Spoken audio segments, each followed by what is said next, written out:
J'étais au téléphone avec Bendis parce que comme vous le savez, hein, DC Comics a décidé de faire de Lois Lane la prochaine Supergirl avec les pouvoirs de Superman. Et donc ça a donné des idées à Bendis, à Marvel, hein, qui ont décidé de riposter immédiatement en faisant de Tante May la prochaine Spider-Woman. Alors à la base, ils voulaient faire de Tante May la prochaine Spider-Gwen, mais c'était quand même un petit peu chelou avec le côté...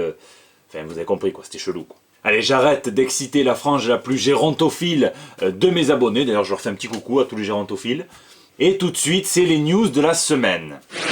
Rebirth, l'accouchement. Et oui, et donc avec le dernier preview du mois, on a eu droit à des infos concrètes et solides. Cette fois, ce ne sont plus des spéculations sur DC Rebirth. Qu'est-ce qu'on a appris? Et donc très vite, on a appris que Lex Luthor allait devenir un espèce de nouveau Superman avec les pouvoirs de Superman. Et quoi de mieux pour faire rager le vrai Superman que de devenir le nouveau protecteur de Metropolis?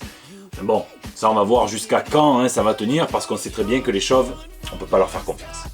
Et c'est pas le seul à avoir les pouvoirs de Superman, puisqu'il y aura un New Superman qui sera asiatique, pas de blague, et qui rejoindra peut-être une Justice League orientale. Alors ça je vous l'ai déjà dit, mais Lois Lane donc deviendra une Supergirl, on verra bien comment, pourquoi et tout ça. Et pour ceux qui sont plus intéressés dans le Chevalier Noir, hein, Batman attend patiemment de découvrir le secret qui va révolutionner sa vie, et ça a forcément à voir avec l'identité du Joker, puisque ça sera forcément le point d'orgue de DC Rebirth pour le Justicier Noir. Et en attendant, il doit faire face à un nouveau super-héros ou un super-vilain, on sait pas trop, qui s'appellera Gotham. Alors ouais, non, c'est une métaphore, mais bon, c'est un mec ou une meuf qui va s'autoproclamer le défenseur de la ville de Gotham. Et ça va forcément créer un petit accrochage avec Batman qui partage pas aussi facilement que ça. Par contre, pour s'y retrouver, vous imaginez déjà un petit peu le bordel que ça va être, parce que, admettons, je suis pas le Gotham que mérite Gotham, mais je suis le Gotham qu'il faut à Gotham. Wow.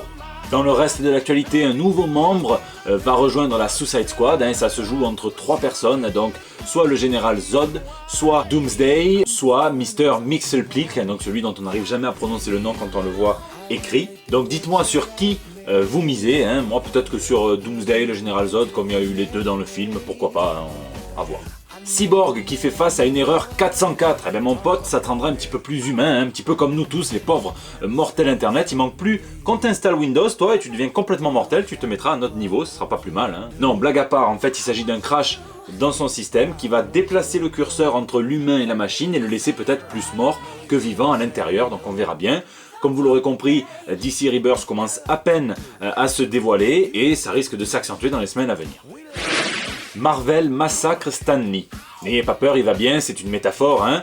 C'est juste que le département juridique vient de déposer la phrase « With great power comes great responsibility » et donc un grand pouvoir implique de grandes responsabilités, sauf que c'est quand même un tout petit peu différent de la phrase d'origine qui est apparue pour la première fois dans Amazing Fantasy XV à la toute fin et qui dit « With great power, there must also come great responsibility ».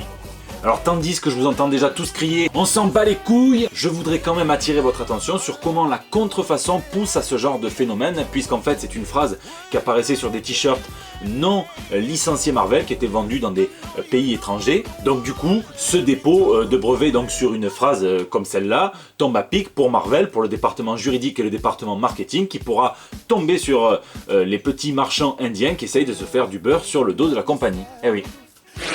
50 artistes sur Ixo Manoir. Alors non, Dragnir, calme-toi, je ne parle pas de la plus grande partouze organisée dans le monde du comics indépendant, mais bien de microprints qui seront distribués avec les issues 47 à 49 de Ixo Manoir, la série Valiant qui va s'arrêter au numéro 50.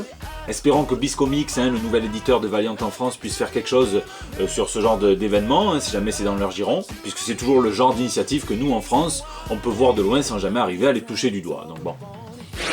Continuité et comics gratos chez Marvel. Dans le dernier épisode d'Ask Marvel, donc l'émission de la chaîne YouTube de l'éditeur de comics, c'était CM Punk, le scénariste et combattant de MMA.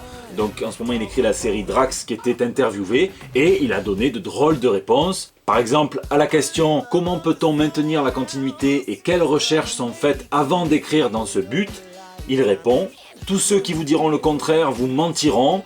La continuité ne veut foutrement rien dire. Mais on peut avoir des comics gratos en disant que c'est pour la recherche. Donc pourquoi pas ?» Donc retenez le conseil si vous voulez devenir scénariste chez Marvel Comics. Après tout, ça peut permettre d'avoir 2-3 comics gratos.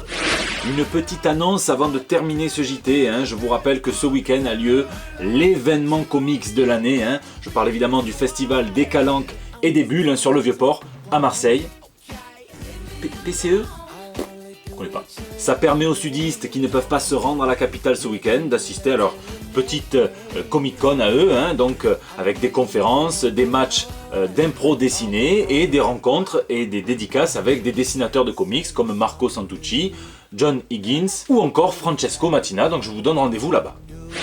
C'est la fin de ce JT Comics, j'espère qu'il vous a plu, j'espère qu'il n'y aura pas de bug cette fois et que je pourrai le sortir en temps et en heure. Je vous dis merci d'ailleurs pour vos petits messages de la semaine dernière, ça m'a fait chaud au cœur. N'oubliez pas que vous pouvez me laisser les messages pour le bandeau sur Facebook, sur Twitter et sur YouTube. Je me régale à vous lire chaque semaine, vous me faites beaucoup rire, donc continuez comme ça. Ceux qui ont la chance d'être en vacances, profitez-en pour lire et encore lire, et je vous donne rendez-vous très bientôt pour de nouvelles toutes fraîches.